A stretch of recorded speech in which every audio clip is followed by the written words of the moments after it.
கர்நாடகாவுக்கு அணை கட்டுவதற்கு உரிமை இல்லை. இது ஃபுல் ஸ்டாப். இது கர்நாடகாவுடைய பிரச்சாரத்தில் பேசினால்தான்.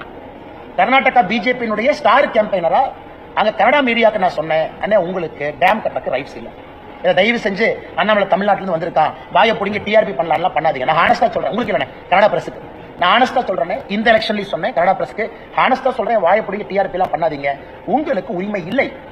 நீங்க கேள்வி கேட்பது. செல்வ பிறந்த என்ன சொல்றாரு? செல்வ பிறந்த என்ன சொல்றாரு? மத்திய ராணுவத்தை கூப்பிடணுமா?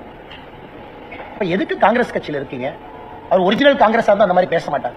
நேற்று வந்த காங்கிரஸ்காரர் தான் ராணுவத்தை கூப்பிடணுமா? அங்க யார் இருக்கா ஆட்சியில? உங்க தலைவர்கள் ஆட்சியில் இருக்கு. அப்புறம் எதுக்கு உங்க கட்சியில கோர் கமிட்டி இருக்கு? 2 மாநிலத்தில் இருக்கக்கூடிய கட்சிக்கு பிரச்சனை வந்தா அது தீர்க்கறதுக்கு தானே மத்தியில் ஒரு கமிட்டி இருக்கு. அப்புறம் எதுக்கு ஆல் இந்தியா காங்கிரஸ் கமிட்டி இருக்கு? இந்தியாவுடைய நிலைப்பாட்டுக்காக இருக்கு. எதுக்கு ஆர்மி அனுப்பணும்? ஒரு போன் போட்டு நீங்க இங்கிருந்து ஒரு டெலிகேஷன் எடுத்துக்கிட்டு தமிழ்நாட்டினுடைய காங்கிரஸ் டெலிகேஷன் போய் சித்தராமையா பார்க்க முடியாதா? இவர் இங்கிருந்து போனா பார்க்க மாட்டாரா? கர்நாடகா பிரச்சாரத்துக்கு எத்தனை தமிழ்